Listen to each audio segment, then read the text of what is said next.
Hello guys, welcome to the biology classes. इस video में हम कवर करेंगे post fertilization events in plant of reproduction in flowering plants. Let us start. हमने fertilization पढ़ लिया था। फर्टिलाइजेशन में क्या हुआ, आपका डबल फर्टिलाइजेशन से दो चीजें बनती हैं।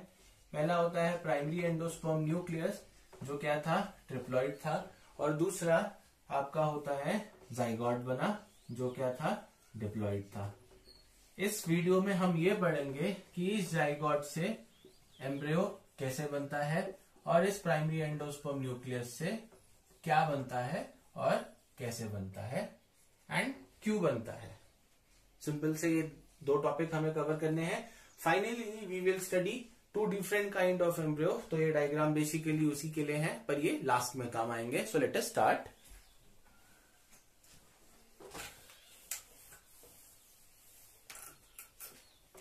अब आपने देखा कि फर्टिलाइजेशन से जाइगोट बनता है और यहां पे बना प्राइमरी एंडोस्पर्म न्यूक्लियस। ये हो गया आपका जाइगोट। जैसे ही फर्टिलाइजेशन होता है तो यहाँ पे जो एंटीपोडल्स और सिनर्जिड्स हैं ये डीजनरेट हो जाते हैं। डीजनरेट होने का मतलब है धीरे धीरे खत्म होके गायब हो जाएंगे। तो एम्ब्रियो सैक के अंदर सिर्फ क्या बचा, प्राइमरी एंडोस्पर्म न्यूक्लियस और जाइगोट। ये प्राइमरी एंडोस्पर्म न्यूक्लियस डिवाइड करके क्या बनाता है, एंडोस्पर्म, और ये जाइगोट डिवाइड करके क्या बनाता है, एम्ब्रियो बनाता है। एक चीज पहले बता दूं कि एम्ब्रियो जाइगोट के डिवीजन करने से पहले ही प्राइमरी एंडोस्पर्म न्यूक्लियस डिवाइड करता है और थोड़ा बहुत एंडोस्पर्म बना देता है। उसके पीछे रीजन ये है, एंडोस्पर्म का नेचर क्या है, ट्रिप्लॉइड नेचर है, ज्यादा क्रोमोसोम है। तो ज्यादा क्रोमोसोम होने से एक बेनिफिट होता है प्लांट्स में, that is they act as a reserve of food material. ये किसकी तरह काम करते हैं, फूड मटेरियल के रिजर्व की तरह काम करते हैं। क्यों चाहिए रिजर्व, एम्ब्रियो डेवलपमेंट, सीधी सी बात है, जाइगोट से एम्ब्रियो बन रहा है, डिवीजन से बनेगा। डिवीजन एनर्जी रिक्वायरिंग प्रोसेस है। तो इस एनर्जी, इस डिवीजन के लिए जो एनर्जी चाहिए वो कौन प्रोवाइड करेगा, ये रिजर्व करेगा किसका, एंडोस्पर्म का। So the main function of endosperm here is to provide nutrition to the developing embryo. Now let us see how this endosperms form और इसमें क्या फीचर्स हैं। This primary endosperm nucleus will undergo repeated mitotic division. ये क्या करेगा, लगातार कैसा division करेगा, माइटोसिस करेगा। अब depending upon nature of division इसमें एंडोस्पर्म को तीन कैटेगरी में बांटा गया है। पहला जो एंडोस्पर्म है वो कहलाता है nuclear endosperm, the other one is called as cellular endosperm and the last one is called as helobial endosperm. Now होता क्या है, न्यूक्लियर एंडोस्पर्म में आपका प्राइमरी एंडोस्पर्म न्यूक्लियस लगातार डिवाइड करेगा और डिवाइड करके मल्टीपल न्यूक्लियस बना लेगा या बहुत सारे न्यूक्लियस बना लेगा। तो व्हाट डू यू सी, एक सिंगल सेल के अंदर आपको बहुत सारे न्यूक्लियस दिख रहे हैं, that's why it has been named nuclear endosperm. याद रखना ये बस कुछ स्टेजेस हैं, मतलब पोस्ट फर्टिलाइजेशन के बाद आपको किसी प्लांट में कुछ समय तक न्यूक्लियर एंडोस्पर्म विजिबल हो सकता है। सेलुलर एंडोस्पर्म का मतलब जिसमें न्यूक्लियस के डिवाइड करते ही साइटोकाइनेसिस हो जाएगा, मतलब न्यूक्लियस के डिवाइड करते ही सेल डिवीजन हो जाएगा। तो सपोज करो ये डिवाइड किया न्यूक्लियस इसका और इसने अपने चारों तरफ वॉल बना ली। ऐसे ही न्यूक्लियस डिवाइड किया, वॉल आ गई, न्यूक्लियस डिवाइड किया, वॉल आ गई, अगेन डिवाइड किया, वॉल। सो फाइनली हमको इसमें जो एंडोस्पर्म है वो कैसा दिखेगा, सेल्यूलर दिखता है। So that's why it is called as cellular endosperm. अब एक इंटरेस्टिंग सा फैक्ट, कोकोनट जो हम कंज्यूम करते हैं, बेसिकली कोकोनट का वाटर जो है बहुत हेल्दी माना गया है। So the liquid water inside the coconut is nothing but the nuclear endosperm. और ये भी एक बात है कि कोकोनट में हमने पढ़ा कि ओवरी से फ्रूट बनता है, उसी फ्रूट को हम कंज्यूम करते हैं, बट कोकोनट में the portion which is edible वो एंडोस्पर्म है। हम कोकोनट में जो चीज खाते हैं that is not post fertilization product of ovary, that is basically endosperm. तो इनिशियली आपने देखा होगा जब कोकोनट का पानी पीते हैं तो दैट पानी is nothing but nuclear endosperm, और उसी कोकोनट जो हम नारियल तोड़ते हैं मंदिरों में, तो एक व्हाइट कलर का अंदर मास दिखता है, that white colour portion is nothing but the cellular endosperm. तो कोकोनट में दोनों केसेस विजिबल हो जाते हैं, न्यूक्लियर भी और बाद में सेलुलर एंडोस्पर्म भी। तीसरा है आपका हेलोबियल एंडोस्पर्म। कुछ प्लांट्स में क्या होता है, प्राइमरी एंडोस्पर्म न्यूक्लियस डिवाइड करेगा और डिवाइड करके 2 सेल बनाता है। उन 2 में से एक सेल छोटा होगा और एक सेल काफी बड़ा शेप का होता है। Because of it shape it is given the name helobial endosperm. Remember, इसका भी न्यूक्लियस आगे चल के डिवाइड करेगा और मल्टीपल न्यूक्लियर कंडीशन बनाएगा और फाइनली ये भी किस में कन्वर्ट हो जाएगा, सेलुलर एंडोस्पर्म में। तो these are some of the example of endosperm that is seen in the flowering plants, but ultimately every endosperm will end into cellular endosperm. That is all about endosperm. ये endosperm के हिसाब से seed को भी categorise किया जाता है, but वो हम यहां पे नहीं पढ़ेंगे।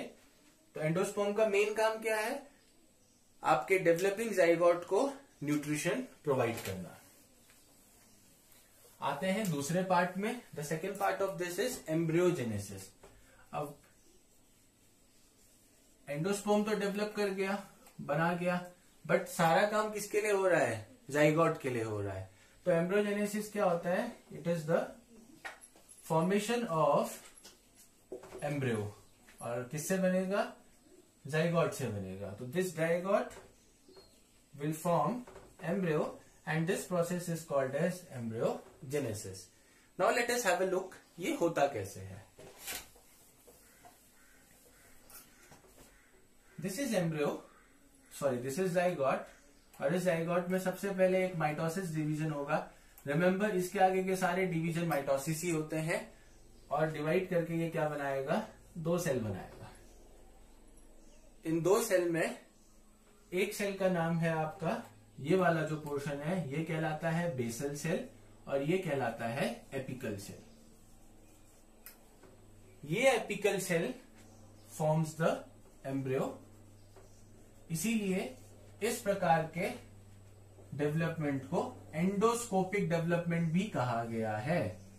एंडोस्कोपिक का मतलब होता है जब एम्ब्रियो जाइगोट के अंदर वाले सेल से बनेगा। मतलब जाइगोट डिवाइड करके 2 सेल बनाया, इसमें से ये वाला cell is forming embryo, so it is called as endoscopic development. और ऐसा जाइगोट का डेवलपमेंट एक और नाम आता है, इसे कहते हैं मीरोब्लास्टिक डेवलपमेंट। मीरोब्लास्टिक का मतलब है जब एम्ब्रियो जाइगोट के किसी एक हिस्से से बनेगा। यहाँ पे जो आपका एपिकल पोर्शन है, ये वाला पोर्शन क्या करेगा, एम्ब्रियो का डेवलपमेंट कर रहा है। So it is called as meroplastic development, and as this cell lies towards the inner side, so it is called as endoscopic development. Endoscopic मतलब अंदर की तरफ को डेवलपमेंट होना, is called as endoscopic. Now what happens? 2 cell बना दिए, इसमें से अब बेसल सेल का काम क्या है, फिर इसको ऐसे समझना। यहाँ पे आपका पूरा एंडोस्पर्म बन गया है एम्ब्रियो सैक के अंदर, यहाँ पे जाइगोट है। जाइगोट ने डिवाइड करके 2 सेल्स कंडीशन बनाई। अब उस 2 में से बेसल सेल का काम होगा कि बेसल सेल डिवाइड करके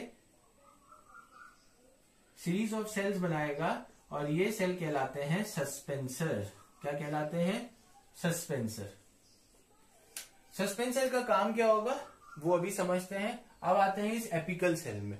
ये एपिकल सेल सबसे पहले डिवाइड करके कुछ ग्रुप ऑफ सेल बनाता है, और हमने पढ़ा कि एपिकल सेल ही फाइनली क्या करता है, एम्ब्रियो बनाएगा। तो जब ये, अब यहाँ पे देखना कि एम्ब्रियो डेवलपमेंट में आपको 2-3 अलग अलग शेप दिखते हैं, जब तक कि फाइनली फुली मैच्योर एम्ब्रियो ना बन जाए।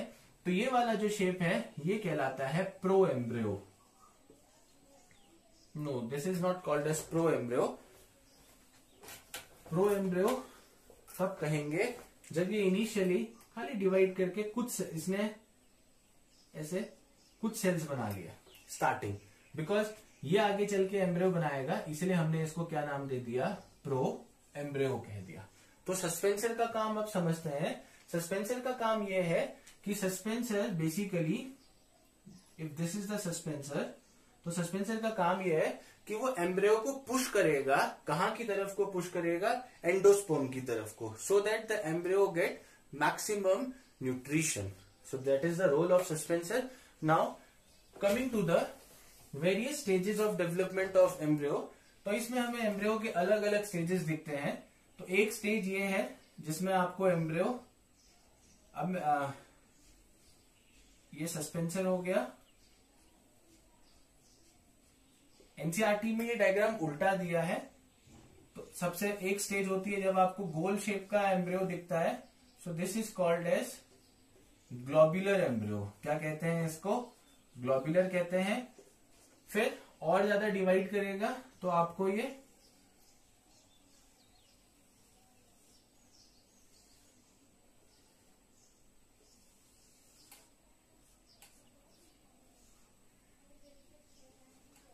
हार्ट शेप का दिखता है, इसीलिए हमने इसको क्या कह दिया? Heart shape embryo. और फाइनली यही एम्ब्रियो क्या करता है?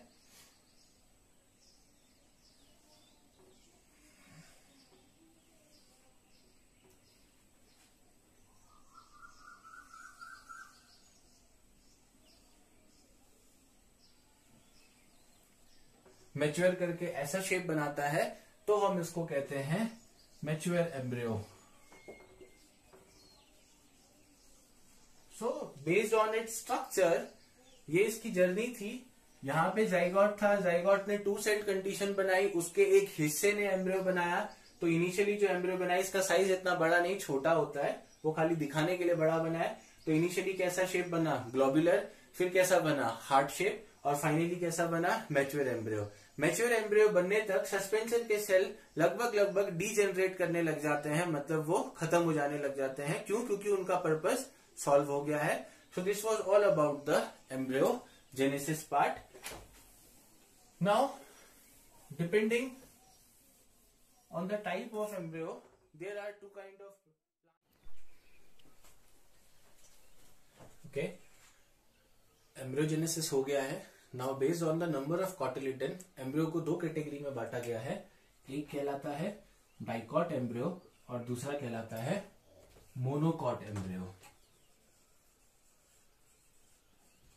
हमने अभी पढ़ा एम्ब्रियो कैसे डेवलप करता है, अब इसके आगे का पार्ट पढ़ते हैं। तो डाइकॉट, ये जो डाइकॉट और मोनोकॉट कहा गया है, it is said on the basis of number of cotyledon present in the embryo. Cotyledon, जैसे यहां पे आप देखेंगे ये 2 कॉटिलिडन है और यहाँ पे एक सिंगल कॉटिलिडन है। 2 है इसलिए डाइकॉट, यहाँ पे सिंगल है इसलिए monocot. Now what is cotyledon?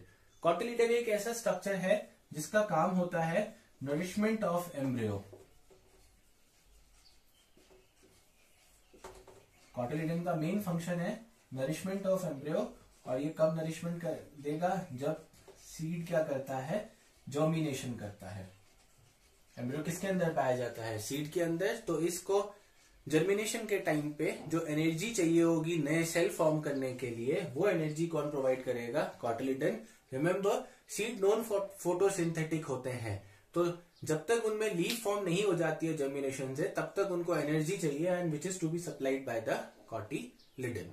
That is all. Now coming to the structure of, पहले डाइकॉट एम्ब्रियो पढ़ेंगे, फिर मोनोकॉट।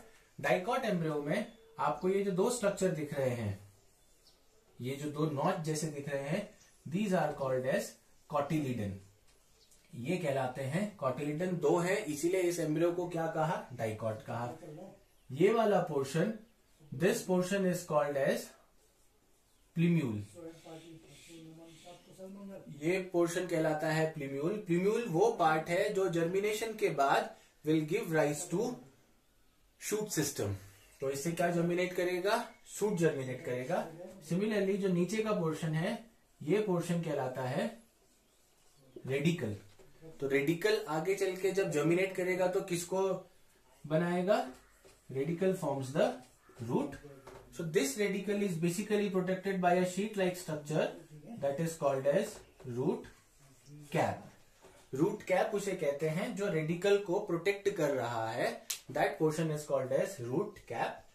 So अब यहाँ पे ये दोनों कॉटिलिडन एम्ब्रियो से कहां से जुड़े हैं? इस वाले पोर्शन से और ये वाला पोर्शन, दोनों कॉटिलिडन यहीं से जुड़े हैं।